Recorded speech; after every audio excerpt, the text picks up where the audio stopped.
तस्वीर विश्व की परम पिता शिव की संतान।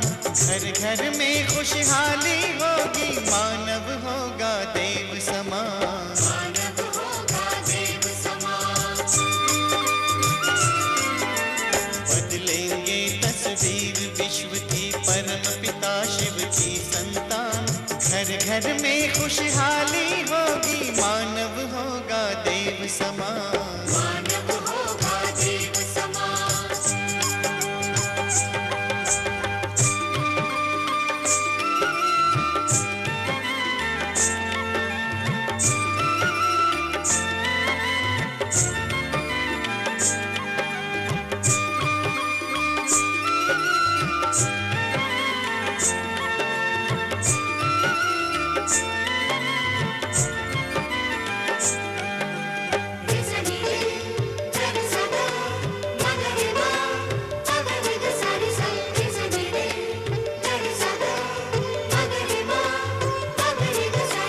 खुद को बदल दिखाए, सब में परिवर्तन लाए।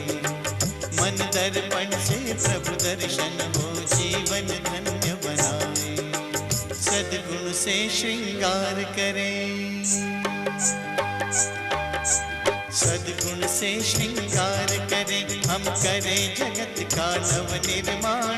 घर घर में खुशहाली होगी, मानव होगा देव समान। मानव होगा देव समान। बदलेंगे तस्वीर विश्व की परम पिता शिव की संतान। घर घर में खुशहाली होगी, मानव होगा देव समान। मानव होगा देव समान। ये सौभाग्य है कि मुझे मेरा परिचय नहीं देना पड़ता है। मेरे लिए बहन जी ने बहुत ही अच्छे शब्दों में मेरा परिचय दे दिया। शायद मैं खुद ही इतना अच्छी तरह से मेरा अपना परिचय नहीं दे पाता था, क्योंकि ये तो आप सब जानते हैं, हम सब के लिए यही पहेली थी कि मैं कौन हूँ। हाँ, आप सब यहाँ बैठे हुए सबको अपना सच्चा परिचय कहाँ था। हाँ, कितना हम तो मानते थे 84 लाख योनियाँ हैं।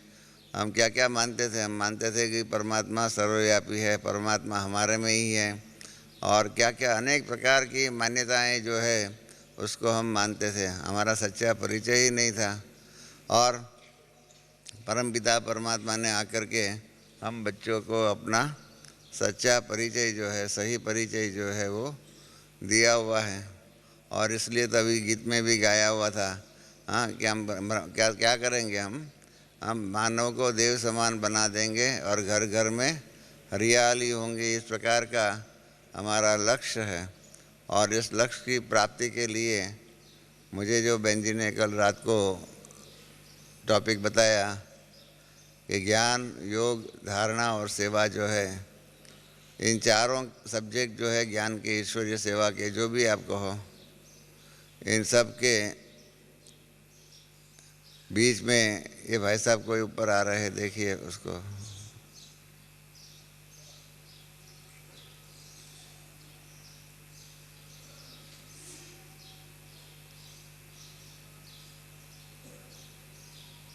तो ये ज्ञान, योग, धारणा और सेवा जो चार सब्जेक्ट जो है, इन चार सब्जेक्ट के बीच में बैलेंस रखते हुए पुरुषार्थ में तीव्रता कैसे लाई जाए, इस प्रकार की बातें आप सबसे करने के लिए मुझे कल अचानक रात को, मैं समझता हूँ 9 बजे होगा, और मैं एक फंक्शन में गया हुआ था, वहाँ पर बहन जी का फ़ोन आया। मैंने कहा ठीक है। मैं हमेशा ही एक बात जीवन में लक्ष्य रखा हुआ है कि बाबा के ज्ञान में कभी किसी को कोई भी बात की ना नहीं कहनी चाहिए। बाबा सबको समान तक देता है आगे बढ़ने के लिए। अपॉर्चुनिटीज़ जिसको अंग्रेजी में कहते हैं, आगे बढ़ने के लिए सदा ही तक देते रहते हैं बाबा। परंतु कहीं जो होता है ना कि आई हुई जो अपॉर्चुनिटी जो है, जो तक जो है, चांस जो है, उस समय पर उसको स्वीकार नहीं करते हैं और कहते हैं कि ठीक है, देखेंगे, ये करेंगे, वो करेंगे। इस प्रकार से होता है। और मेरा ये अनुभव ये भी है कि बाबा जो गोल्डन अपॉर्चुनिटीज़ देते हैं, हमें गोल्डन एज में ले जाने के लिए जो गोल्डन अपॉर्चुनिटीज़ देते हैं, तक देते हैं, चांस देते हैं, वो गोल्डन अपॉर्चुनिटीज़ का उसी समय पर अगर हमने स्वीकार नहीं किया। हाँ, गुजराती में हमारे वहाँ कहते हैं कि लक्ष्मी कई बार तिलक करने को आती है। जब लक्ष्मी तिलक करने को आती है, इस टाइम पर क्या करते हैं, कई लोग जो है वो अपना मुख धोने के लिए चले जाते हैं, और इसलिए क्या होता है, लक्ष्मी जो है ना रूठ करके चली जाती है। इस प्रकार से गोल्डन अपॉर्चुनिटीज़ जो हम सबको मिलती है आगे बढ़ने के लिए, बाबा सबको समान तक देते हैं। बाबा का समाजवाद जो है, हाँ, समाजवाद के अंदर क्या होता है, इक्वल अपॉर्चुनिटीज़ सबको मिलनी चाहिए आगे बढ़ने के लिए। ये बाबा का जो समाजवाद जो सोशलिज्म जो है, उसके ऊपर हमने ज्ञानामृत में बहुत कुछ शुरू में लिखा हुआ था कि बाबा सबको समान तक देते हैं। और तो कई जो है ना उस प्रकार के जो चांस जो मिलते हैं उसको स्वीकार कर लेते हैं और इसके कारण आगे बढ़ते हैं, और कहीं जो है ना उसको छोड़ देते हैं। ठीक है, हाँ, अपनी बेपरवाही या बेफिक्र बादशाह जो भी कहो, उसके आधार पर उसको छोड़ देते हैं। और इसलिए क्या होता है कि एक फंडामेंटल सिद्धांत है इस ज्ञान का कि golden opportunities do not repeat. एक बार जो आई है आपके पास, तक आई है, चांस आया हुआ है, अपॉर्चुनिटी आई हुई है, वो बाबा दोबारा कभी भी आपके पास नहीं भेजेंगे। समान तक, समान अपॉर्चुनिटी, समान चांसेस देने के लिए बाबा बंधायमान है, परंतु उसी चांसेस जो है उसको स्वीकार करके उसके द्वारा उस निमित्त बन करके आगे बढ़ने का पुरुषार्थ जो है हमें ही करना होगा।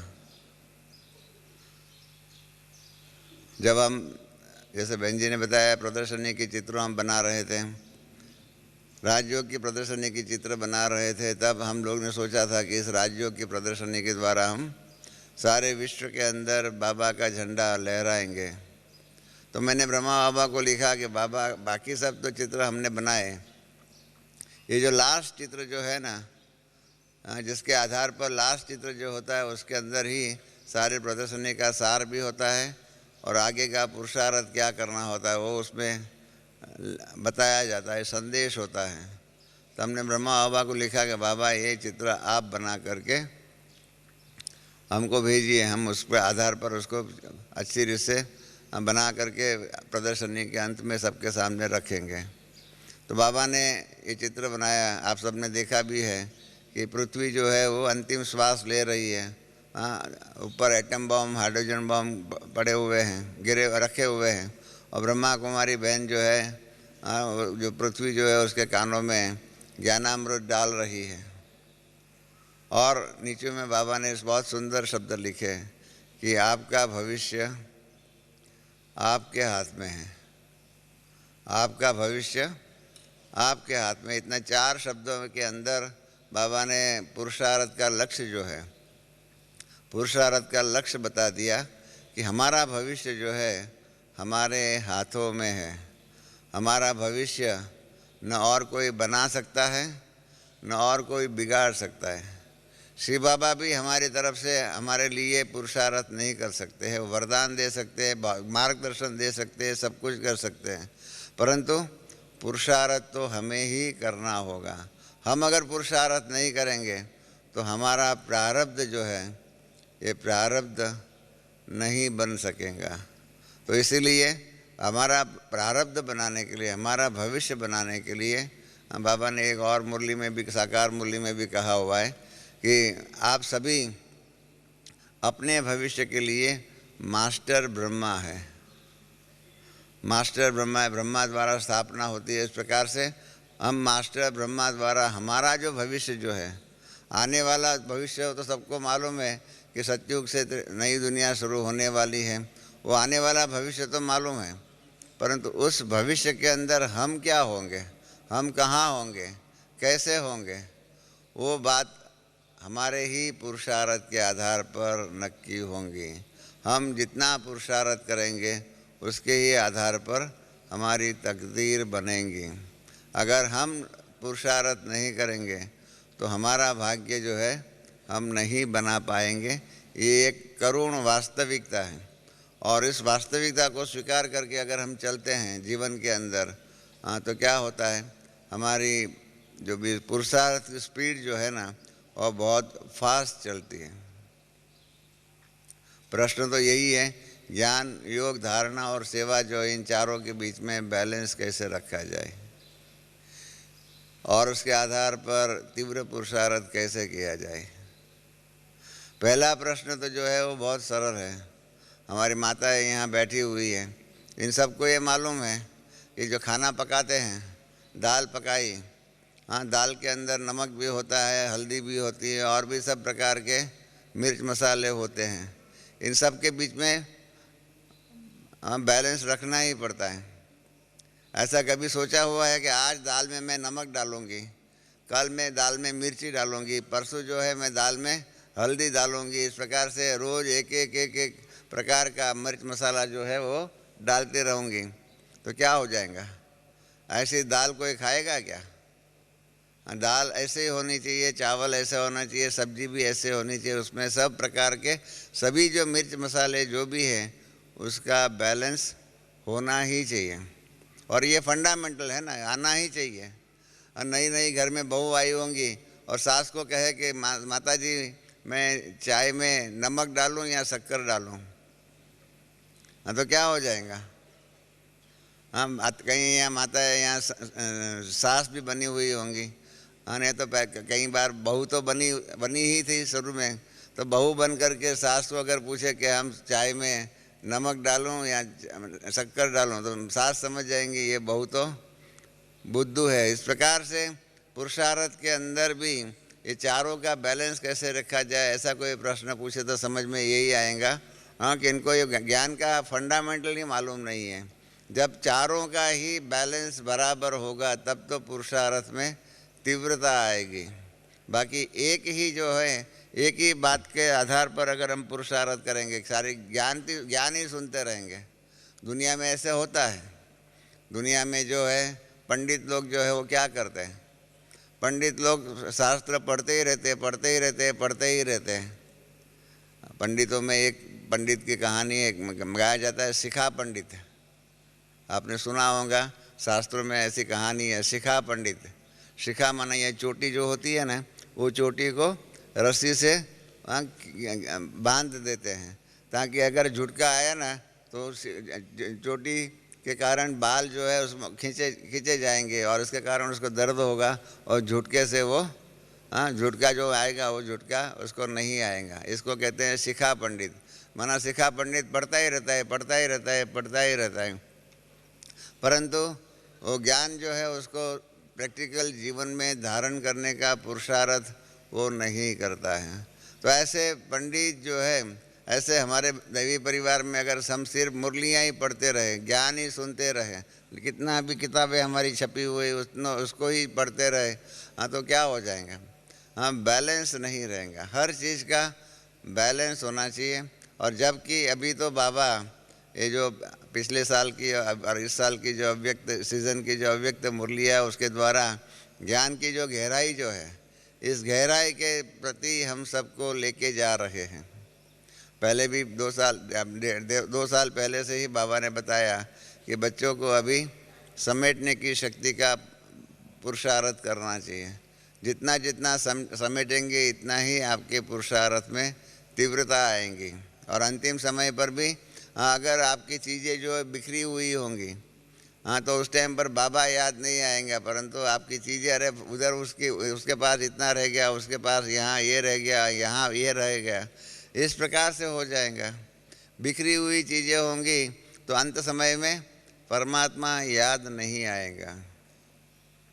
पश्चिम के एक बहुत बड़े नामी ग्रामी फिलोसोफर, तत्वज्ञानी जो है सोक्रेटिस, हाँ, जिसको शायद हिंदी में या उर्दू में सुकार्त कहते हैं, सोक्रेटिस की भी कहानी है, उनका अनुभव है। उनके पट्ट शिष्य प्लेटो ने उसके बारे में लिखा हुआ है कि सुकार्त या तो सोक्रेटिस को वहाँ की कोर्ट ने कह दिया कि इसको मृत्यु दंड दिया जाए, और मृत्यु दंड के लिए वो जेल में उसको रखा हुआ था। वहाँ पर उनके सब शिष्य आजू बाजू बैठे हुए थे। जो भी वहाँ का चौकीदार था वो एक कटोरे में पॉइज़न जो है, जहर जो है वो भर करके लेके आया और उनको कहा गया कि आप चलो ये पी लो। पीना शुरू कर दिया, पी लिया, कटोरा और आस्ते आस्ते जो पॉइजन जो है उसका प्रभाव जो है उसके शरीर में होने लगा। पाँव में जो चेतन था वो चेतन चला गया और आस्ते आस्ते निश्चेतन उसकी बॉडी जो होने लगी। जब पाँव पेट तक उसका वो निश्चेतन बन गया तब उसके शिष्य प्लेटो ने उनको पूछा कि आपकी कोई अंतिम इच्छा है, आपकी कोई अंतिम इच्छा है। इतना महान फिलोसोफर, हाँ, जिसके कारण पश्चिम की फिलोसॉफी के अंदर बहुत कुछ परिवर्तन आया हुआ था, ऐसे महान फिलोसोफर का अंतिम समय की बात देख लीजिए, क्योंकि उनका विस्तार जो है बहुत फैला हुआ था और इसके कारण उसने अंतिम अवस्था में अंतिम समय पर अपनी अंतिम इच्छा में यही कहा। उसकी युगल का नाम था झेम्पति। तो झेम्पति माना उसके पत्नी का नाम था और उनके पत्नी के बीच में थोड़ा हमेशा ही झगड़े का ही मामला रहता था। तो इसलिए उसने कहा कि मेरी वाइफ माना झेम्पति को कहना कि हमने पड़ोसी से 3 मुर्गियां लाई थी उधार, पड़ोसी से 3 मुर्गियां उधार लाई थी। वो झेम्पति को कहना पड़ोसी को 3 मुर्गियां जो है वो वापस दे दे। अब देखिए अंतिम समय, और इतना बोल करके उनकी जबान जो है, उसकी आत्मा जो है वो जबान बंद हो गई, आत्मा जो है वो शरीर छोड़ करके चली गई। तो अंतिम समय पर क्या हुआ, विस्तार जो है, विस्तार से सार में जाने का अगर हमारे पास वो अभ्यास नहीं होगा तो क्या हो जाएगा। एक छोटा सा विस्तार है कि मेरी पत्नी जो है उसको कहना कि हमने पड़ोसी से 3 मुर्गियां जो उधार लाई थी वो मुर्गियां वापस देना। अंतिम समय में परमात्मा याद नहीं आता है और इस प्रकार से मुर्गियां याद आती है, अपनी पत्नी याद आती है। इस प्रकार से हो जाता है। कारण यही है कि हमने जो अपना जो विस्तार जो है, बाबा ने जो 1.5-2 साल पहले से ही कह दिया, हाँ, कि अपना अभी, हाँ, जो जहाज भी होता है वो चलने वाला होता है, उसके पहले उसका लंगर जो होता है ना, एंकर जिसको अंग्रेजी में कहते हैं, उसको उठाना ही चाहिए। जब उठाएंगे तब ही पुरुषार्थ से आगे बढ़ेंगे, मतलब नाव आगे बढ़ेंगी। हम लंगर ही नहीं उठाएंगे, एंकर ही नहीं उठाएंगे तो क्या होगा, जहाज वहाँ का वहाँ फंसा रहेगा, हम आगे ही नहीं बढ़ेंगे। कई हमारे बहन भाई जो है बहुत प्रवृत्ति में व्यस्त रहते हैं, बहुत व्यस्त रहते हैं, उनको 1 मिनट की फुर्सत नहीं होती है। कई बार तो वो कहते हैं कि हमको खाने की भी फुर्सत नहीं। परंतु कभी कभी अपने मन के अंदर, अपने जीवन के अंदर अंतर्मुखी बन कर के सोचने की ज़रूरत है कि क्या हम जो जितनी प्रवृत्ति करते हैं उस प्रवृत्ति के आधार पर हम आगे बढ़ते हैं या कोल्हू के बैल के माफिक वहाँ के वहाँ ही घूमते रहते हैं। कोल्हू का बैल जो है ना, उसके पास भी एक पंडित गया तो उसने पंडित ने कहा कोल्हू के बैल को कि मुझे तेरे साथ बात करनी है। कोल्हू के बैल ने कहा पंडित जी मुझे फुर्सत नहीं है, मैं एकदम बहुत व्यस्त हूँ, मैं घूमता ही रहता हूँ, मैं बहुत प्रवृत्ति में रहता हूँ। तो इस प्रकार से हमारे जीवन के अंदर भी कई बार कई बहन भाइयों के जीवन को मैं जब देखता हूँ तो उनके जीवन के अंदर फालतू प्रवृत्तियों के अंदर ऐसी प्रवृत्ति में बिजी रहते हैं जैसे कोल्हू का बैल जो है ना घूमता ही रहता है। कभी अंतर्मुखी बन कर के कभी ये नहीं सोचा हुआ है कि हम आगे बढ़ रहे हैं या नहीं। अगर आगे नहीं बढ़ रहे, जहाँ की है वहाँ ही है, या जैसे थे वैसे ही है, इस प्रकार का अगर हम रहे तो फिर ये ज्ञान, ये योग, धारणा, सेवा आदि का रिजल्ट क्या होगा।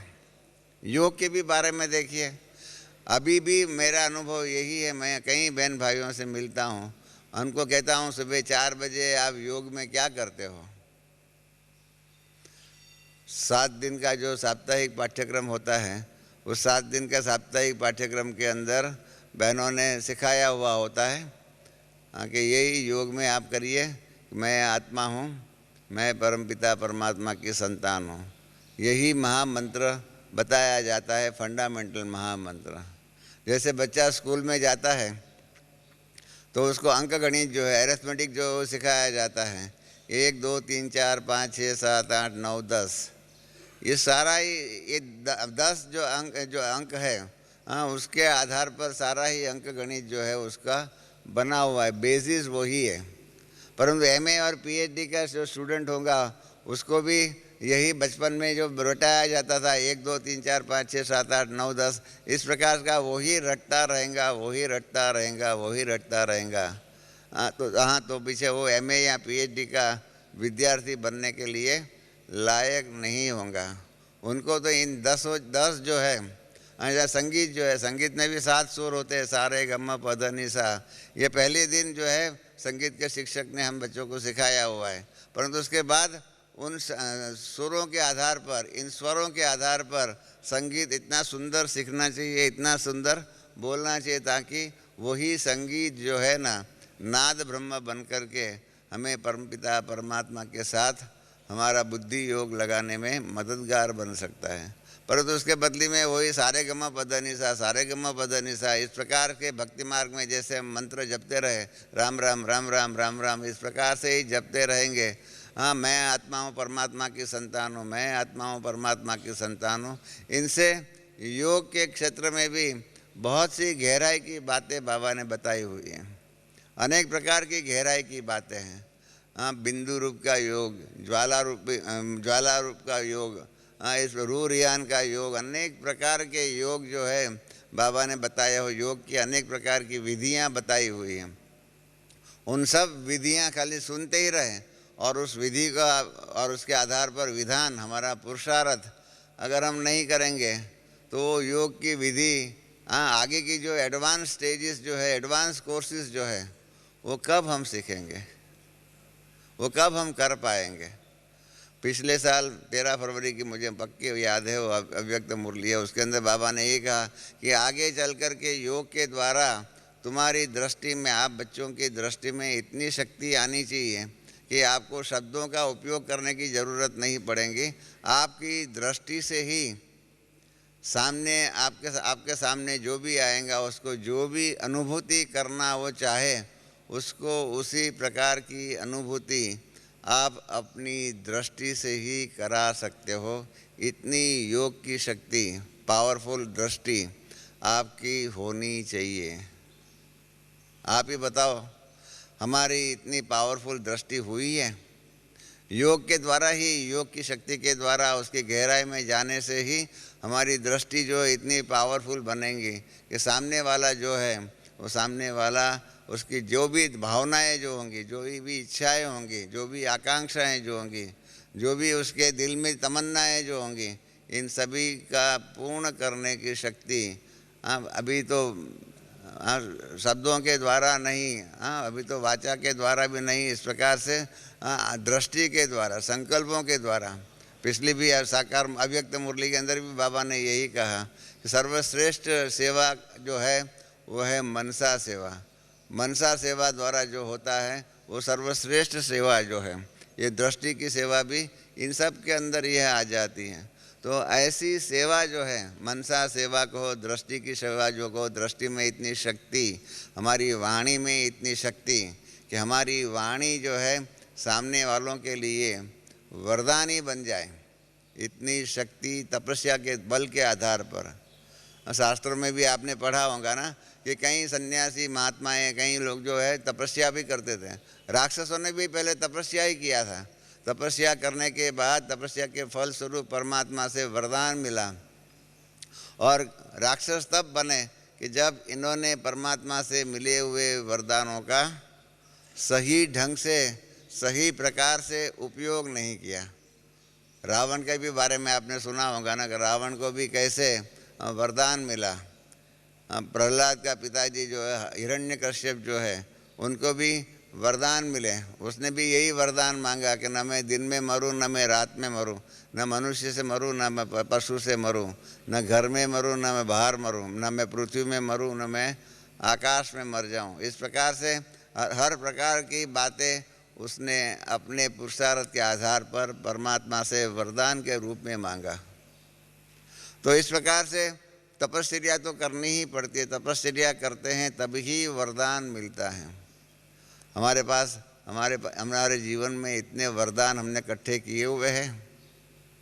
हमारी धारणाओं के बारे में भी आप हम सोच लीजिए, हमारी धारणाएं इतनी पक्की हुई है। दादी जानकी ने एक बार बहुत सुंदर एक बात कही थी, वो मेरे दिल में बराबर छप गई है। दादी जानकी ने कहा कि जब मैं ये शरीर छोड़ूंगी और बाबा के पास जाऊंगी और बाबा के सामने अपना चार्ट रखूंगी, तब मैं बाबा को कहूंगी कि बाबा, जिस दिन से आपने सुबह 4 बजे उठने के और उठ करके योग करने के लिए और आपसे रूरियान आदि करने के लिए जो भी श्रीमत दिया हुआ है, उस दिन से मैंने जब आज समझो शरीर छूटा हुआ है, आज तक कभी भी सुबह 4 बजे का योग मिस नहीं किया हुआ है। ऐसी धारणा दादी जानकी ने बनाई। हम भी धारणा तो सुनते हैं, धारणा ज्ञान योग धारणा आदि सुनते तो रहते हैं, परंतु हमारी धारणाएं इतनी पक्की इतनी मजबूत हुई है कि हम सुबह 4 बजे का योग कभी भी मिस ना करें। मम्मा की मातेश्वरी जी की भी धारणा देखो। मैंने मातेश्वरी जी से पूछा था कि आपसे भी ज्ञान में आने वाले आपसे पहले भी कहीं थे, आपको मालूम नहीं होगा, आपको एक बता दो रहस्य कि मम्मा को भी 7 दिन का कोर्स कराने वाली किकनी करके एक बहन थी। किकनी बहन ने मम्मा को 7 दिन का कोर्स कराया था। वो बॉम्बे में रहती थी और बॉम्बे में ही वो किकनी बहन ने शरीर छोड़ा था। तो मम्मा को भी 7 दिन का कोर्स कराने वाले थे, मम्मा से भी पहले आने वाले थे। इन सब से मम्मा आगे बढ़ गए। तो मैंने मम्मा को पूछा था कि आपकी ऐसी कौन सी धारणा जो है, एक विशेष धारणा बताओ कि जिस धारणा के आधार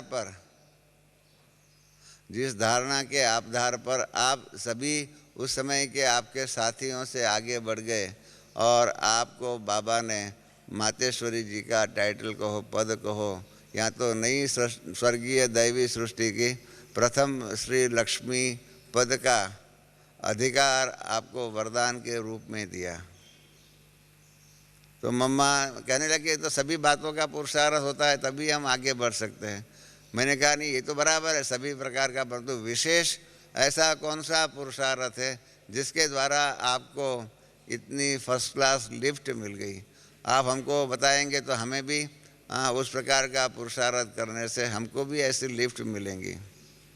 तो मम्मा ने 2-4 मिनट बात कर सोच करके कहा कि शायद मेरा ये दृढ़ संकल्प था कि एक बार गलती अगर मालूम पड़ जाए, पहली गलती बाबा माफ़ करता है। एक बार गलती किया, बाबा को कहेंगे बाबा माफ़ कर देना, हमें ये मालूम नहीं था कि ये गलती है, परंतु एक बार गलती मालूम पड़ जाए उसके बाद दोबारा वो गलती हम कभी नहीं करूँगी, इस प्रकार का मेरा दृढ़ संकल्प था। मैंने मम्मा से पूछा था कि आपको ज्ञान मिला उसके पहले बचपन में आपका क्या स्वप्न था अपने जीवन के बारे में, कि मैं कैसा अपना जीवन बनाऊं? उस टाइम तो भक्ति में थे, हम सब भक्ति में थे।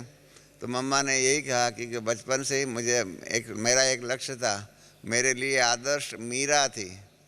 कि मीरा जो है, मीरा के ज़माने में अनेक प्रकार के अनेक राजा रानियाँ हो गए, आज लोग उसको याद नहीं करते, परंतु आज भी 400-450 जितने भी वर्ष हुए होंगे, इतने वर्षों के बाद भी लोग मीरा को याद करते हैं।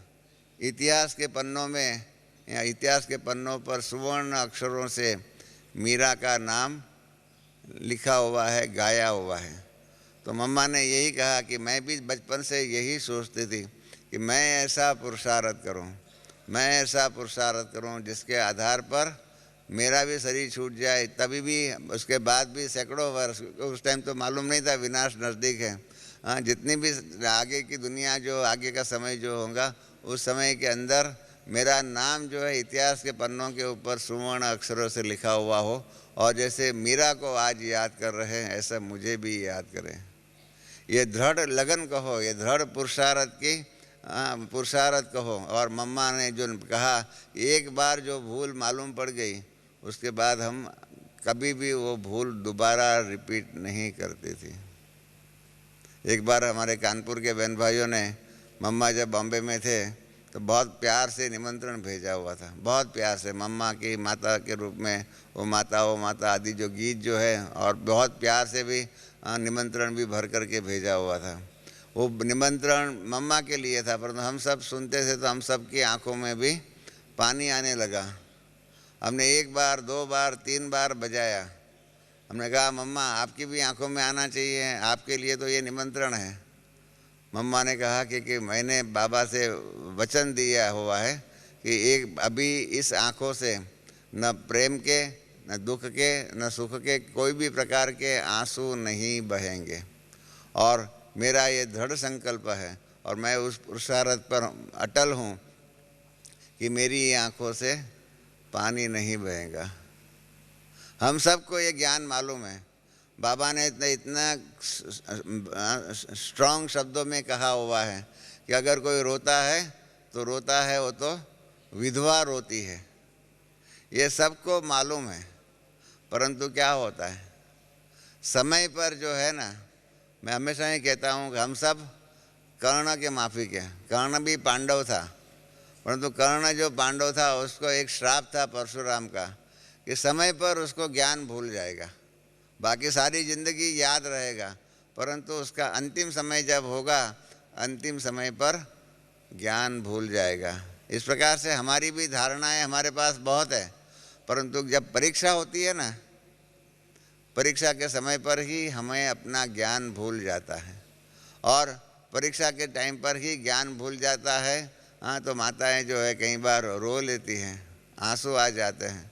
भाई लोग जो है उनको अपना क्रोध का स्वभाव जो है, संकल्प जो है वो आ जाता है। क्रोध है, इस प्रकार से रोना आदि जो भी है, हमारी धारणाएं जो है ना, परीक्षा के समय पर ही हम हमारी धारणाओं से में निष्फल होते हैं, फेल होते हैं। और इसके कारण क्या होता है, जब हम फेल होते हैं तब ध्यान में आता है कभी कि बाबा ने कहा हुआ है कि अंतिम परीक्षाएं जो आएंगी उसके अंदर वो 1 सेकंड की परीक्षा होगी, और उस 1 सेकंड की परीक्षा में जो पास होंगे ना वो बिंदीधारी बनेंगे, और जो फेल होंगे अंतिम परीक्षा में वो चिंदीधारी बनेंगे।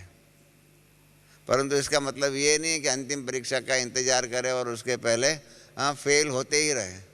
हमारे पास अगर हमको फेल होने का अभ्यास हो गया ना, तो अंतिम समय में भी हम फेल ही होते रहेंगे। परंतु अभी से ही हम अपने जीवन की अपनी धारणाओं के प्रति लक्ष्य रखें, कि हम कोई भी प्रकार की हमारे ज्ञान के जो सिद्धांत जो है, धारणा के जो सिद्धांत है, इन धारणा के सिद्धांतों में फेल नहीं होंगे। हमें सक्सेसफुल, वो भी 100% सक्सेसफुल होना है, पास विथ ऑनर्स होना है। इस प्रकार का दृढ़ संकल्प हमारी धारणाओं के बारे में रखेंगे ना, तब ही हम अपनी धारणाओं पर अचल अडोल रह सकेंगे, नहीं तो क्या हो जाएगा। बाबा ने जैसे कहा ना, सत्युग का पद जो है, सत्युग का प्रारब्ध जो है, इस प्रारब्ध से हम वंचित हो जाएंगे, और क्या हो जाएगा, त्रेता युग में आ जाएंगे। 16 कला संपूर्ण बनना है, सत्युग के आदि से आना है, तो सभी प्रकार की धारणाएं कहो, सभी प्रकार की कलाएं जो है उसके अंदर 100% संपूर्ण बनना ही होगा। अगर संपूर्ण हर एक धारणा के अंदर, हर एक गुण के अंदर, हर एक कर्तव्य के अंदर अगर वो नहीं होगा तो क्या हो जाएगा, हम सतयुगी सुख से, सतयुगी विश्व की बादशाही से वंचित हो जाएंगे। करीब 4-5 मास के पहले साकार मुरली के अंदर भी बाबा ने नई दुनिया का एरिथमेटिक जो है वो बताया हुआ था कि सतयुग के अंदर शुरू में 16 कला संपूर्ण होंगे, त्रेता की शुरुआत में 14 कला संपूर्ण होंगे, द्वापर से 8 कला हो जाएंगी, और इस प्रकार से कलाएं जो है वो कलाएं जैसे चंद्रमा की कलाएं जो है वो कम होती जाती है। इस प्रकार से हमारी 16, फिर 14, फिर 8, इस प्रकार से फिर अभी मामूली सी कलाएं रह गई हैं। इस प्रकार से कलाएं जो है हमारी वो ख़त्म होती जा रही हैं। तो बाबा ने कहा था, बहुत सुंदर बाबा ने वो सिखाया हुआ है, अगर वो साकार मुरली अगर हम सब याद कर ले धारणा के लिए, तो बहुत सुंदर बात हो जाएंगी, हमारा पुरुषार्थ तीव्र हो जाएगा। बाबा ने कहा कि सतयुग के 12.5 वर्षों के अंदर 2 कला कम होती हैं और त्रेता के 12.5 वर्ष में 6 कलाएँ कम होती हैं। बाबा ने कहा त्रेता युग का तो मैं हिसाब नहीं सिखाता हूँ, क्योंकि मेरे बच्चे सब सतयुगी बने, मैं वही चाहता हूँ। तो सतयुग में 2 कला जो कम होती है 1250 वर्ष में, 8 जन्म है 1250 वर्ष में, उसके अंदर 16 कला संपूर्ण बनेंगे तो 8वां ही जन्म लेंगे। बाबा ने उसमें बहुत सुंदर मिसाल बताया कि अगर 15 कला संपूर्ण बने तो क्या हो जाएगा। 1 कला कम अगर हमारी हो गई तो क्या हो जाएगा। 2 कला कम होने से सतयुग से त्रेता युगी बन जाएंगे, तो 1 कला कम हो जाएंगी तो उसका फल क्या होगा। हम 625 वर्ष 625 वर्ष जो है उनसे हम वंचित हो जाएंगे। माना क्या हो जाएगा, आधा सतयुग चला जाएगा। सतयुग के 4 जन्म जो है वो 8 जन्म में से 4 जन्म चले जाएंगे। बाबा ने ये कहा अरे बच्चे 15.5 कला भी संपूर्ण बने ना तो भी पहले 2 जन्म चले जाएंगे। 15.5 कला संपूर्ण बनने वालों के 8 जन्म में से 6 जन्म होंगे, तो पहले 2 जन्म चले जाएंगे। और आप जानते हैं पहले जन्म में कौन होगा। पहले जन्म में ब्रह्मा बाबा और मातेश्वरी सरस्वती श्री लक्ष्मी और श्री नारायण पद के अधिकारी बनने वाले हैं। हम लोगों ने बहुत करके यहाँ जितने भी बैठे हुए हैं उसमें मैं समझता हूँ 90 या 95% बहन भाइयों ने ब्रह्मा बाबा को साकार में या मातेश्वरी को साकार में नहीं देखा है। और अगर पुरुषार्थ तीव्र नहीं किया, धारणाएं श्रेष्ठ नहीं बनाई और 16 कला संपूर्ण नहीं बने तो सतयुग के आदि से नहीं आएंगे। 15.5 कला भी संपूर्ण बने तो भी पहले 2 जन्म से हम वंचित हो जाएंगे, अर्थात ब्रह्मा बाबा और मातेश्वरी सरस्वती को श्री लक्ष्मी और श्री नारायण के रूप में कभी नहीं देख सकेंगे। न ब्रह्मा सरस्वती के रूप में उनको देखा, न श्री लक्ष्मी श्री नारायण के रूप में देखेंगे। इतनी कड़ी सज़ा हम सबको होगी अगर हमारी धारणाएं जो है, हमारा पुरुषार्थ जो है, हम 16 कला संपूर्ण नहीं बने तो इसलिए इतनी सख्त अपने ऊपर निगरानी रखनी चाहिए। धारणाओं को श्रेष्ठ बनाने के लिए मैं तो कई बार कहता हूँ, हम ज्ञानी तो आत्मा से भक्त लोग बहुत अच्छे हैं। भक्त लोग भी जो है कोई भी गलती हो जाती है तो क्या करते हैं, अपने को सजा करते हैं। मैं आज खाना नहीं खाऊंगा, मैं ये नहीं करूँगा, मैं ये नहीं करूँगा। हाँ, ज्ञानी तो आत्मा से कभी कभी भक्त लोग जो है ना, पुरुषार्थ के अंदर तीव्रता उनकी होती है। पुरुषार्थ सही नहीं होता है वो और बात है, परंतु पुरुषार्थ में लगन कहो, तीव्रता कहो, हाँ, वो उनके अंदर ज़्यादा होता है। और इसलिए क्या होता है, कोई गलती करते हैं ना, उनसे गलती हो जाती तो फौरन अपने आप के ऊपर सज़ा अपने आप को करते हैं। और हम तो क्या समझते हैं, अभी हम तो ज्ञानी हो गए, हम तो ज्ञानी हो गए, इसलिए क्या हो गया है, अभी हम ज्ञानी हो गए इसलिए हमको गलती करने का लाइसेंस मिल गया, ऐसे हो गया है। एक करुण वास्तविकता है। मैंने ज्ञानामृत में लिखा हुआ है कि हमारे ज्ञान का एक शब्द जो है ना, उसका बहुत गलत तरीके से हम बहन भाइयों ने उपयोग किया हुआ है। वो एक शब्द है युक्ति युक्त। बाबा ने कहा हुआ है बच्चे युक्ति युक्त बोलो। हम लोगों ने क्या कर दिया है इस बाबा के महावाक्य को कि बच्चे युक्ति युक्त बोलो, हाँ, उसका गलत उपयोग करना शुरू कर दिया। हम बिना संकोच, बिना डर, धर्मराज का कोई भी प्रकार का डर न रखते हुए हम बहुत सहज तरीके से झूठ बोलते हैं, बहुत सहज तरीके से झूठ बोलते हैं। और हम कहते हैं भाई साहब ये आपने, यहाँ बहन जी आपने झूठ बोला, वो तो फौरन कहते हैं कि रमेश भाई हमने झूठ नहीं बोला, हमने युक्ति युक्त बोला, हमने युक्ति युक्त बोला हर बात में। हर बात के अंदर जो है ना हमने अपनी कमियों जो है ना अपनी कमियों को छुपाने के लिए, हमारी धारणाओं के अंदर जो भी कमियां हैं ना उसको छुपाने के लिए हम प्रयत्न करते हैं। परिणाम रूप क्या होता है? साइकोलॉजी में एक सिद्धांत है कि आपकी जो भी कमी है उस कमी की आप वकालत करते रहेंगे। जैसे बाबा ने मुरलियों में कहा है, कई लोग कहते हैं अरे यहाँ बाकी सब गलतियाँ करते हैं, हमने भी किया तो क्या आ जाए, कौन संपूर्ण बना हुआ है, अभी तो समय काफ़ी पड़ा हुआ है। ऐसी ऐसी बातों के आधार पर हम पुरुषार्थ में तीव्रता नहीं लाते हैं। तो बाबा ने तो साइकोलॉजी में यही कहा हुआ है, मनोविज्ञान के अंदर, कि अगर आपने अपनी कमी की वकालत किया तो उस कमी के ऊपर आप कभी भी जीत नहीं पा सकेंगे। आपको अपनी कमी के ऊपर, धारणा के जो भी कमियां जो है उसके ऊपर अगर जीत प्राप्त करनी है तो आपको अपनी कमी का वकील नहीं बनना है। हम सब यहाँ वकील हैं, हम सब हमारी कमजोरियों के वकील हैं। वकालत करना वो सबको आता है। हाँ, वकालत कहो, बहाना कहो। मेरा हमेशा ही ब्रह्मा बाबा के साथ एक शब्द के ऊपर बहुत डिबेट होती थी। बाबा हमेशा ही कहते थे बच्चों को नंबरवार पुरुषार्थ अनुसार याद प्यार और नमस्ते ऐसा कहते थे।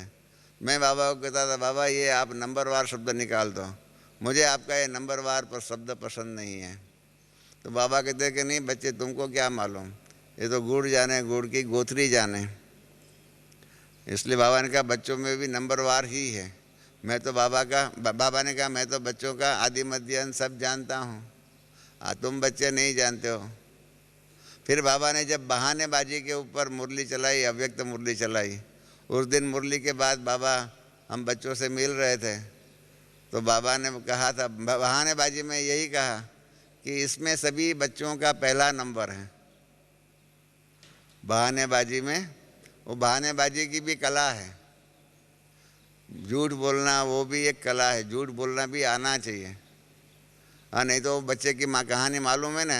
हाँ, बच्चों को स्कूल में नहीं जाना था।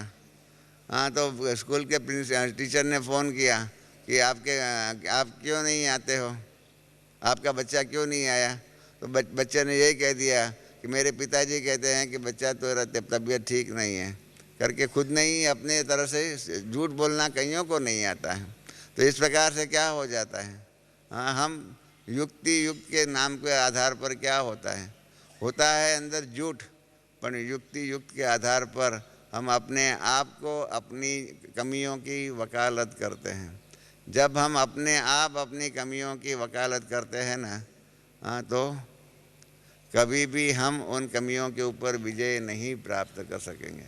इसलिए मैं कई बार कहता हूँ कि हमें भक्त की तरह अपनी कमियों के ऊपर जीत पाने के लिए तीव्र पुरुषार्थ करना ही होगा, क्योंकि हमारी कमियां जो है ना, इस कमियों के आधार पर ही हमारा पुरुषार्थ तीव्र नहीं होता है। हमें हमारी कमियों के ऊपर विजय प्राप्त करना ही होगा। और इसके लिए अगर कोई गलती हो गई ना, तो मेरा अपना मानना है कि हमें अपने आप को सजा देनी चाहिए। ये गलती क्यों हो गई, ऐसी गलती नहीं होनी चाहिए, ऐसी गलती बार बार नहीं होनी चाहिए। अपने ऊपर इतना स्ट्रॉन्ग अपने आप के ऊपर आत्मचिंतन करना चाहिए, या तो जो भी आप कहो अपने आप पर अपना सिंहावलोकन करना चाहिए और अपनी गलतियों के ऊपर विजय प्राप्त करना, अपनी कमियों के ऊपर विजय प्राप्त करना, वो हमारा लक्ष्य होना ही चाहिए। सेवा में भी ऐसा ही है। मैं कई ऐसे बहन भाई को जानता हूँ, इन्होंने सेवा के लिए भी व्रत लिया हुआ है। एक बहन ने मुझे कहा, मैं गया था उधर तो 11-12 बज रहा था, मैंने कहा चलो बहन जी भोजन करो। तो कहा नहीं मैं अभी भोजन नहीं कर सकती हूँ। मैंने कहा क्यों बहन जी आप अभी क्यों भोजन नहीं कर सकते हैं। कहा मैंने व्रत लिया हुआ है कि जब तक अन्य एक आत्मा को बाबा का संदेश नहीं दूं तब तक मैं भोजन नहीं करूँगी। ये कितनी अच्छी धारणा उसने बनाई कि कम से कम रोज़ कम से कम एक अन्य आत्मा को बाबा का संदेश मैं ज़रूर दूं और संदेश देने के बाद ही मैं भोजन के अधिकारी, ब्रह्मा भोजन के अधिकारी बन सकूंगी। कितनी अच्छी धारणा है, कितना अच्छा व्रत है। भक्ति मार्ग में हम व्रत रखते हैं, भक्ति मार्ग में हमारी धारणाओं को हम मजबूत बनाने के लिए हर प्रकार का पुरुषार्थ करते हैं। तो ज्ञानी तो आत्मा बन गए न, उसके बाद उसके बाद क्या होता है। एक बहन को हमने कहा कि पहले तो आप बाहर खाना पीना नहीं खाते थे, अब बाहर आपने खाना पीना खाना शुरू कर दिया है। तो उसने कहा अभी तो बाबा ने कहा है ना कि तुम्हारी दृष्टि से उसको पवित्र कर दो, इसलिए अपवित्र बाहर का खाना होता है, मैं उसको दृष्टि देती हूँ और दृष्टि से उसको पवित्र करके मैं खा लेती हूँ। मालूम नहीं आपको ये बात पसंद आई और आज से ऐसा करना शुरू करेंगे या नहीं करेंगे। मुझे लगता है कि आपने तालियां बजाई, माना आप आज से यही करेंगे। बाहर का खाना जो है बाहर बहुत मिलता है, उसको दृष्टि दे करके पवित्र करके खाना शुरू कर देंगे। जानकी दादी जब पुणे में थी तब दादी जानकी को किसी ने पूछा कि क्या आपकी धारणा इतनी कमज़ोर है कि किसी एक का अपवित्र व्यक्ति का हाथ का खाना खाया और आपकी धारणा भंग हो जाएंगी। दादी जानकी ने कहा नहीं, मैं जानती हूँ कि मेरी धारणाएं जो है ऐसे किसी का भी अज्ञानी का किसी का भी हाथ का खाया तो मेरी धारणा भंग नहीं होंगी। परंतु मेरी एक दूसरी भी धारणा है, मुझे बाबा ने ज्ञान दिया हुआ है कि जैसा कर्म मैं करूँगी मुझे देख कर के और करेंगे।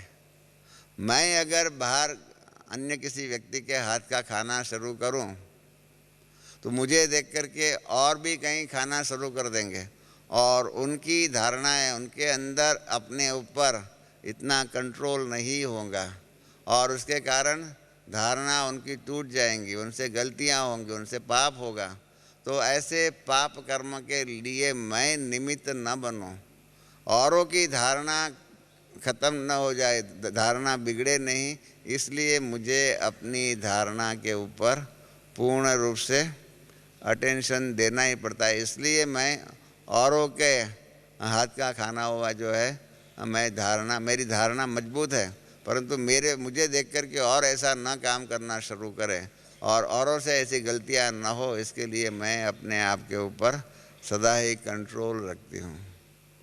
तो ये है हमारी धारणा है, हमारा ये व्रत होना चाहिए, ज्ञान का व्रत होना चाहिए, धारणा का व्रत होना चाहिए, योग का व्रत होना चाहिए कि इस दिन मेरा इतना हुआ है कारोबार। कल या परसों 2 दिन पहले हमारी गुलजा दादी का संस्कार चैनल में आया हुआ था क्लास, 15-20-25 मिनट आता है, उसमें बहुत सुंदर दादी गुलजा दादी ने बताया उसमें कि हम अपनी दैनिक दिनचर्या फिक्स करते हैं। अब इतने बजे उठेंगे, इतने बजे स्नान करेंगे, इतने बजे खाना खाएंगे, इस प्रकार से दैनिक जीवन की दिनचर्या के व्रत हम रखते हैं। उस प्रकार से व्रत का कारोबार करते हैं, चार्ट रखते हैं, परंतु मन की वृत्तियों का चार्ट रखा हुआ है।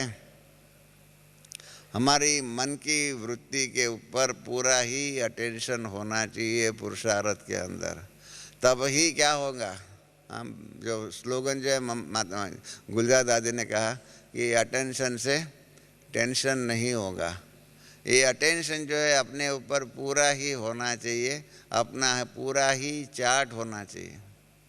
बाबा ने ज्ञान तो दिया, रोज़ मुरली में सुनते भी हैं कि ये सारी दुनिया कब्र दाखिल हो गई है, ये सारी दुनिया की मोह माया हमें खींचनी नहीं चाहिए।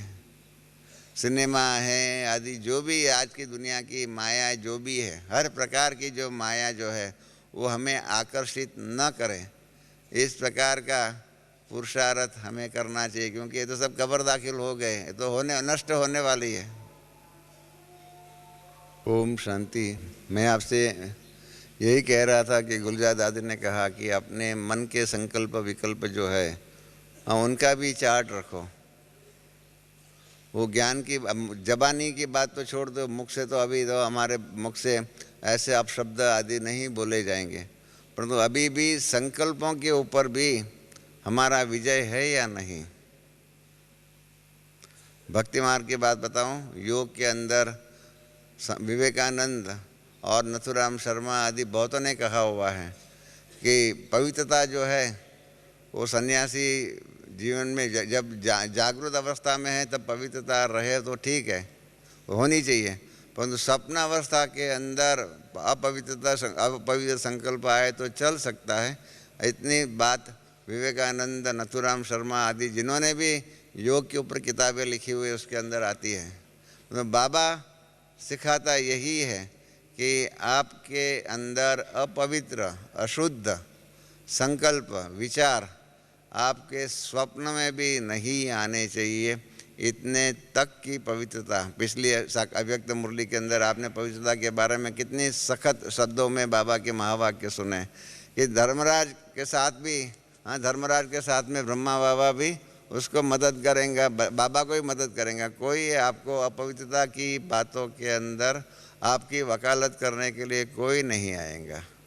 तो इतने तक अपवित्र बातें जो है, अपवित्रता अशुद्धता वो हमारे जीवन से दूर हो जानी चाहिए।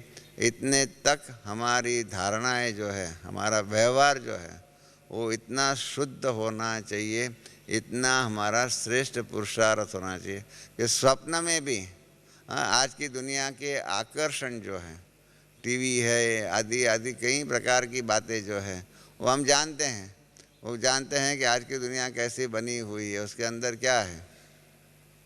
कईयों के इतने मित्र संबंधी होते हैं, क्या होता है। मैं अपना पुरुषार्थ बताऊं, हमारे बहुत से मित्र थे। हमारी लौकिक शादी जब हुई थी तो उस टाइम पर हमारे 4000 जितने मित्र संबंधी जो है शादी के टाइम पर वहाँ उपस्थित थे। इतना बहुत बड़ा भारी फ्रेंड सर्कल्स दोस्त थे।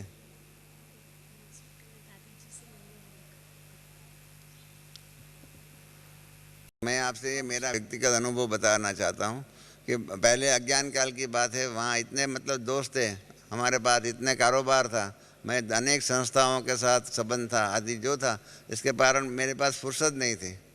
जब मैंने ज्ञान लिया 61 में बाबा का बना, तब मैंने बहनों को कहा कि मेरी प्रवृत्ति तो बहुत विशाल है, मैं एक सेंटर पर मास में 15 आधा घंटा पौना घंटा ही आ सकूँगा। उसके बाद ज्ञान जैसे जैसे जीवन में धारण होता गया, मुझे लगने लगा कि ये सब फालतू बातें हैं। फालतू मित्र जो है फालतू का क्या काम के हैं, फालतू चीज़ें जो है, फालतू संस्थाओं के साथ संपर्क आदि जो भी है, जो बातें, जो चीज़ें, जो वस्तुएं, जो व्यक्तियाँ, जो वैभव जो है हमें हमारा पुरुषार्थ को तीव्र करने में मदद नहीं करता है। इन सब से हमें निवृत्ति धारण करनी ही है। और उस प्रकार से हमने निवृत्ति धारण करना किया तो इसके कारण क्या हो गया, आज 95% समय हमारा ईश्वरीय सेवा में लगता है। इसलिए आप अपने जीवन के अंदर, अपने जीवन के हर पहलू के, हर पुरुषार्थ, हर कर्तव्यों के साथ देख लीजिए कि हमारा ये समय, ये व्यक्ति के साथ का ये संबंध जरूरी है या फालतू है। जो संबंध फालतू है, जो व्यक्ति, वस्तु, वैभव आदि फालतू है, इनसे हमारा ममत्व जो है वो ममत्व निकलना ही चाहिए। और बाबा के परिवार और बाबा के द्वारा बताई गई सेवाएं जो है, इन सेवाओं के प्रति हमारा लक्ष्य ज़्यादा से ज़्यादा होना ही चाहिए। अगर ये ज़्यादा लक्ष्य हम नहीं रखेंगे, अभी हम सेवा नहीं करेंगे तो कब सेवा करेंगे। जो हमारा सृष्टि समय का जो एक घड़ी बताई हुई है ना, इतना वर्ष नींद में गया, इतना वर्ष इसमें गया, इतना वर्ष इसमें गया, और उसके बाद कितना कम समय जो है उस घड़ी के अंदर स्व के पुरुषार्थ के लिए है। और उसके नीचे में लिखा हुआ है, अब नहीं करोगे, अब नहीं करोगे तो कब करोगे। ये औरों के लिए नहीं है, हमारे लिए है। अभी हमने पुरुषार्थ को तीव्र नहीं किया, श्रेष्ठ पुरुषार्थ नहीं बनाया, अभी तो ये फाइनल स्टेज की रिहर्सल चल रही है। विनाश कभी भी हो सकता है, कभी भी एटम बम, हाइड्रोजन बम आदि आदि अनेक प्रकार की बातें बनी हुई है। हाँ, पिछले साल ही देखो कारगिल का युद्ध हुआ, उनसे भी विनाश की ज्वालाएं भड़क सकती थी। इराक, ईरान आदि जो भी है वहाँ के भी युद्ध हुआ, उसके अंदर भी जो भी बातें हुई इराक के युद्ध के अंदर, उसके द्वारा भी इराक का साथी रशिया बना हुआ होता तो अमेरिका और रशिया के बीच में आमने सामने युद्ध होता तो विनाश हो सकता था। इज़राइल और अरब के बीच में भी जब वहाँ पर अरब का जो बड़ा जो था मुखिया, उसके घर के आजू बाजू इज़राइल के जो भी टैंक आदि जो तोपें जो थी 15-20 दिन तक उसको घेराव डाल करके रही हुई थी। और अगर इन्होंने तोपों आदि के द्वारा अराफत जो है उनकी मृत्यु कर दी होती तो ज़रूर अवश्य ही तीसरा विश्व युद्ध हो सकता था। 11 सितंबर को 2 साल पहले जो वहाँ पर वर्ल्ड ट्रेड सेंटर के ऊपर अटैक हुआ और आप जानते हैं वो गिर गए, उस समय पर भी अगर चाहे तो बहुत कुछ कारोबार हो सकता था। समय जो है बाबा ने कई बार कहा हुआ है कि बच्चे, विनाश जो है आप बच्चों के कारण ही रुका हुआ है। तो जब हमारे ही कारण समय विनाश रुका हुआ है, बाबा हम बच्चों को हमेशा ही हर मुरली के समय पर हर सीज़न में पूछते हैं कि बच्चे आप विनाश की तारीख बताओ। बाबा के पास तैयार है। पिछले साल, उसके पहले के साल में मैं समझता हूँ हम बाबा गुलजार दादी जब बाबा के पास गई तो 5 तत्व साकार रूप में आए हुए थे और 5 तत्वों ने यही कहा कि हम तो तैयार हैं, हम कभी 5 ही तत्वों के द्वारा तांडव नृत्य अपना शुरू कर दें। एडवांस पार्टी के आत्माओं ने भी बाबा को यही कहा कि बाबा हमने अपना काम तैयार करके रखा हुआ है, हमारा कर्तव्य जो है हमने पूरा करके रखा हुआ है, आप हमको छुट्टी दो। विनाश कब होगा? हम कब तक एडवांस पार्टी के रूप में बैठे रहेंगे? आज 5 तत्व हमारे एडवांस पार्टी के बहन भाई आदि सभी चाहते हैं जल्दी से जल्दी विश्व परिवर्तन हो, परंतु विश्व परिवर्तन रुका हुआ है हमारे पुरुषार्थ के आधार पर, पुरुषार्थ के कारण, हमारी कमजोरियों के कारण। हमारे पुरुषार्थ में हम तीव्रता नहीं लाएंगे ना तो क्या हो जाएगा? हाँ, तब तक विनाश नहीं होगा। और बाबा कब तक रुकेंगा? आखिर एक दिन तो विनाश होने वाला ही है। उस दिन क्या होगा? जिसने जितना पुरुषार्थ किया हुआ होगा उतना उसके फलस्वरूप उसको पद मिल जाएगा, उनका प्रारब्ध बन जाएगा। इसलिए हम सब सौभाग्यशाली हैं कि आज बाबा के दिव्य अवतरण के दिन, जिसको अंग्रेजी विदेश के बहन भाई बहुत सुंदर शब्द कहते हैं, बाबा मिलन डे, बाबा से मिलने का आज दिन है। तो आज के दिन बाबा धारणाएं बताएंगे, सिखाएंगे। आज इस सीज़न की जो मुरलियाँ चली हुई है ना पहले, और दूसरी मुरलियों में एकाग्रता, अभी पिछली मुरली में एकाग्रता, हमारे योग के अंदर हम इतनी एकाग्रता लाए कि जैसे वो जो होता है ना शीशा जो होता है कॉन्वेक्स कॉनकेव जो मिरर होता है, इसको एकाग्रता होती है तो नीचे कागज़ जो रखा हुआ है वो जलना शुरू कर देते हैं। इस प्रकार से ऐसा एकाग्र चित्त होकर के हम योग करें कि हमारे विकर्म भस्म हो जाए। हम बाबा से वायदा करें कि बाबा हम अपने विकर्म जो है यहाँ ही चुक्त करेंगे, हम आपके पास धर्मराजपुरी के रूप में, धर्मराज के पास हम धर्मराजपुरी में नहीं आएंगे। ऐसा दृढ़ निश्चय हमें करना होगा कि हम बाबा आपके पास धर्मराजपुरी में नहीं आएंगे। एक भाई को मैंने पूछा कि आपकी क्या इच्छा है धर्मराजपुरी में जाने के लिए, तो उसने कहा मेरी तो इच्छा है धर्मराजपुरी में मैं जाऊं। ऐसा महारथी भाई मेरा मिला जिसकी बहुत इच्छा थी कि मैं धर्मराजपुरी में जाऊं। मैंने कहा क्यों? तो कहा कि धर्मराज एक वो भी पूरी तो है ना, वो भी एक दुनिया है ना, तो उस दुनिया का सैर कर लेंगे। मैंने कहा सजा खाने के लिए क्या आप सबकी किसी की यहाँ इच्छा होती है कि जेल के अंदर की दुनिया कैसी है, हम एक बार जेल में जा कर के जेल की दुनिया देख के आवे? किसी की इच्छा है?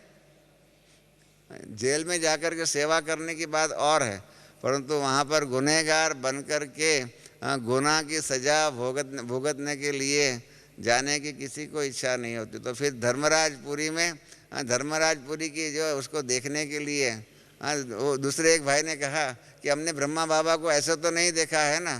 तो वहाँ पर धर्मराज बाबा के साथ राइट हैंड बन करके ब्रह्मा बाबा बैठा हुआ होगा ना, बाबा मम्मा सब बैठे हुए होंगे ना, उनको हम देखेंगे। इन सब को देखने के लिए हम जाएंगे। मैंने कहा भाई साहब वहाँ जाने की क्या ज़रूरत है, आप तीव्र पुरुषार्थ करो, सतयुग की आदि से आओ तो सबको आप मिल लेंगे, सब आपके साथी बन जाएंगे। ऐसे भ्रांत कल्पना के आधार पर पुरुषार्थ के अंदर हीनता क्यों लाते हैं। धर्मराजपुरी में भी जाने की अगर इच्छा है तो धर्मराज के अंदर पुरी के अंदर बाबा ने कहा ट्रिब्यूनल बैठेंगे। हाँ, कोर्ट में जैसे जजेस बैठते हैं ना, ऐसे बाबा के मददगार ट्रिब्यूनल जो बैठेंगे, जज बन करके बैठो ना, जो आपके सामने और गुनहगार जो है जिन्होंने गुनाह किया हो उनको सज़ा क्या किया दिया जाए। इन सब कामों के लिए आप बाबा के राइट हैंड बन करके मददगार बनो, ये पुरुषार्थ करो और बात है धर्मराजपुरी में जाने का। बाकी क्यों ऐसा हम पुरुषार्थ करें। तो इसलिए आप सबसे मेरा अनुरोध यही है कि आज बाबा आएंगे। हाँ, जैसे अभी तक की जो सीज़न की मुरलियाँ जो है, पहले संतुष्ट मणि बनने की कही, हमने कहाँ तक बाबा की उस धारणा को अपने जीवन में धारण करने का प्रयत्न किया। हर एक बाबा का देखिए एक बहुत सुंदर अभी बाबा का ये प्रयोग चल रहा है। मैं हमेशा ये मानता हूँ योग के प्रयोग और उपयोग करने चाहिए, बाबा की मुरली के भी प्रयोग और उपयोग करने चाहिए। हम बाबा ने बहुत सुंदर एक टाइम टेबल बनाया हुआ है, करीब करीब 15-15 दिन के बाद बाबा आते हैं। आज 30 तारीख को आएंगे, उसके बाद 15 दिसंबर को आएंगे, उसके बाद 31 दिसंबर को आएंगे, सबके पास उसका टाइम टेबल है। 15-15 दिन बाबा इसलिए दे रहे हैं कि आज की जो मुरली समझो, आज 30 तारीख को जो मुरली बताएंगे उसमें जो धारणा की बात कहेंगे, उस धारणा की पॉइंट्स के ऊपर 15 दिन के अंदर पुरुषार्थ करके उस धारणा की पॉइंट्स को जीवन के अंदर संपूर्ण रूप से धारण कर ले। इस धारण करने के लिए पुरुषार्थ कहो, समय कहो, वो समय देने के लिए बाबा ने 15-15 दिन का अंतर रखा हुआ है। 30 नवंबर, उसके बाद 15 दिसंबर, फिर 31 दिसंबर, फिर 18 जनवरी। इस प्रकार से बाबा ने समय दिया हुआ है। हम बच्चे क्या करते हैं, आज पिछली मुरली सुनी एकाग्रता की, उसके पहले संतुष्ट मणि की सुनी, और उसके बाद मैं हमेशा ही कहता हूँ कि हम एक और चीज़ का बहुत दुरुपयोग करते हैं। भगवान ने ड्रामानुसार हमको 2 कान मिले हुए हैं ना, तो क्या होता है, ज्ञान जो यहाँ से सुनते हैं ना वो यहाँ से निकल जाता है, और यहाँ से जो सुनते हो यहाँ से निकल जाता है। ऐसा ही वास्तविक जीवन में ऐसा ही होता है। पुरुषार्थ हम भूल जाते हैं, क्या तीव्र पुरुषार्थ करना चाहिए वो भूल जाते हैं।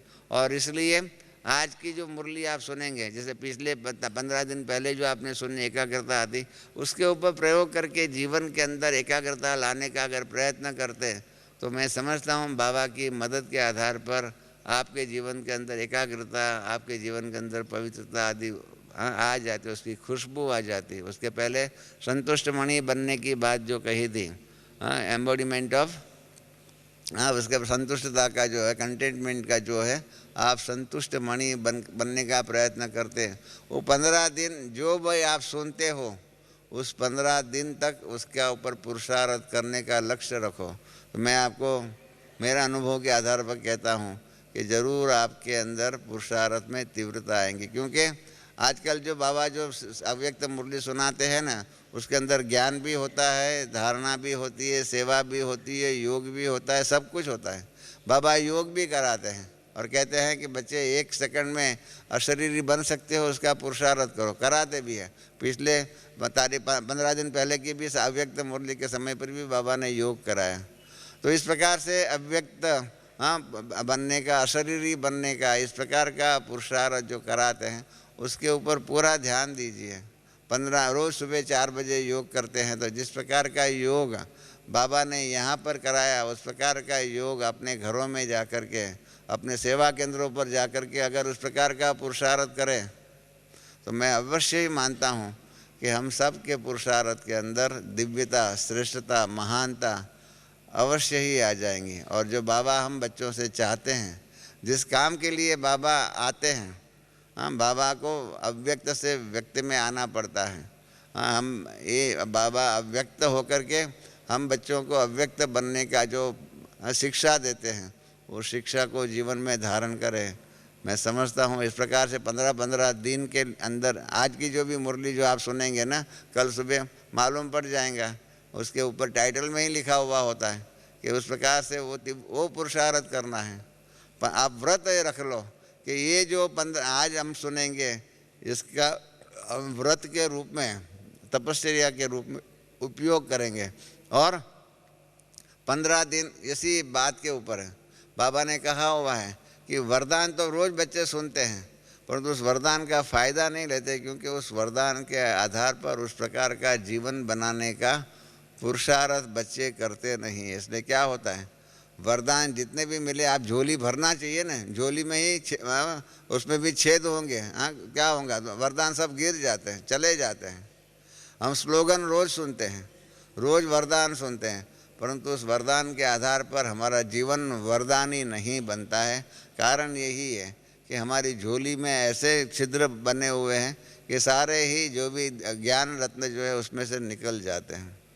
तो इसीलिए आज का पुरुषार्थ आप लक्ष्य रखो।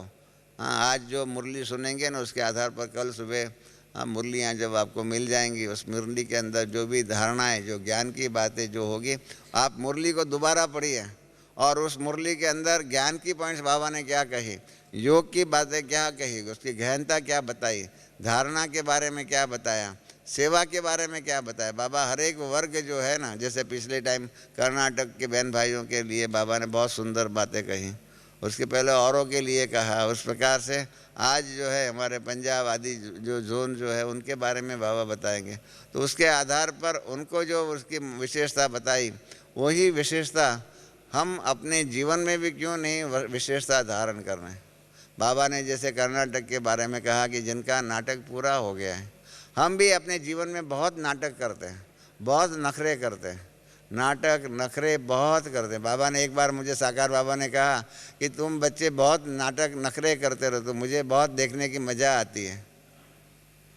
जैसे छोटे बच्चे नखरे करते हैं ना, इस प्रकार से हम बच्चे भी नखरे बहुत करते हैं, नाटक बहुत करते हैं। अब कब तक हम ये नाटक करते रहेंगे।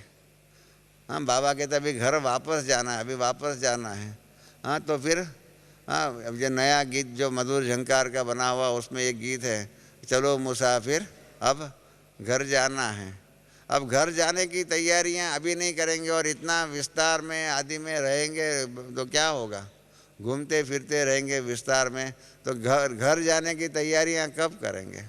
इसलिए आज लक्ष्य रखो कि आज की मुरली में ज्ञान, योग, धारणा और सेवा के बारे में जो भी बातें बताए, उसका विश्लेषण कर करके उसी प्रकार की बातें जो है, जो भी बातें बताए बाबा, उसको 15 दिन, माना आज से बाद में 15 दिन के बाद 15 दिसंबर तक 15 दिन में पुरुषार्थ करके इन्हीं बातों के ऊपर अपना विजय प्राप्त करने का व्रत रखो, तपस्या करो। व्रत और तपस्या नहीं करेंगे ना, तो पुरुषार्थ में तब तक तीव्रता नहीं आएंगी। दृढ़ संकल्प रखो और इस प्रकार से गहराई की बातें जो बाबा सुनाते हैं, उनको जीवन में धारण करने का पुरुषार्थ करो। जब तक धारणा नहीं हुई है ना, हाँ, तब तक क्या होता है, वो तो ऊपर से चला जाता है। हाँ, साकार बाबा ने कहा हुआ है, बहुत सुंदर एक उपमा बाबा ने दिया हुआ है कि कई बच्चों के मटके जो है ना उल्टे होते हैं, मटके जो है ना वो उल्टे होते हैं, इसलिए बाबा कितना भी ज्ञानामृत उसमें डालता है ना, वो मटका भरता ही नहीं है। इस प्रकार से कई हमारे बहन भाई जो है ना, हम बहन भाइयों के हमारे मटके जो है ना, बुद्धि जो है ना उल्टी चलती है। संस्कृत में कहा हुआ है, साक्षरः विपरीतः राक्षसः। साक्षर शब्द जो है ना, जो रामः रामो रामा है, इस प्रकार साक्षर साक्षरो साक्षरः। साक्षरः माना पंडित लोग, उस शब्द को उल्टा कर दो। हाँ, उल्टा कर दो, जैसे वो बाबा ने कहा उल्टा मटका हो जाता है, इस प्रकार से साक्षरः शब्द का उल्टा कर दो तो राक्षसः हो जाता है। इस प्रकार से हमारी बुद्धि भी जो है ना राक्षसी बनी हुई है। उल्टा मटका के माफिक हुई है। इसके कारण बाबा इतना ज्ञान देते, इतनी शक्ति देते, इतना बल देते हैं, सब कुछ करते हैं, परंतु फिर भी मैं 2 दिन पहले एक शहर में गया हुआ था, तो वहाँ पर एक जो गधा जो है ना, वो ज़मीन पर सो करके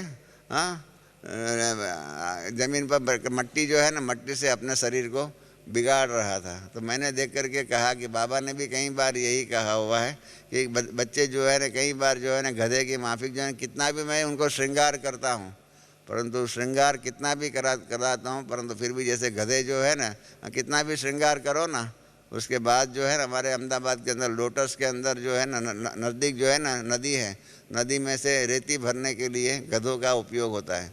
तो होली के दिनों में सभी मालिक जो है ना, वो अपने गधों को लाल पीले ब्लू रंग से रंगते हैं, श्रृंगार करते हैं उसका, और फिर क्या होता है, वो फिर मट्टी में जाते हैं और फिर क्या होता है, श्रृंगार सारा ही मिट जाते हैं। तो इस प्रकार से हमारा जो भी बाबा श्रृंगार करें, हम कम से कम हमारे श्रृंगार को बिगाड़ तो न दें।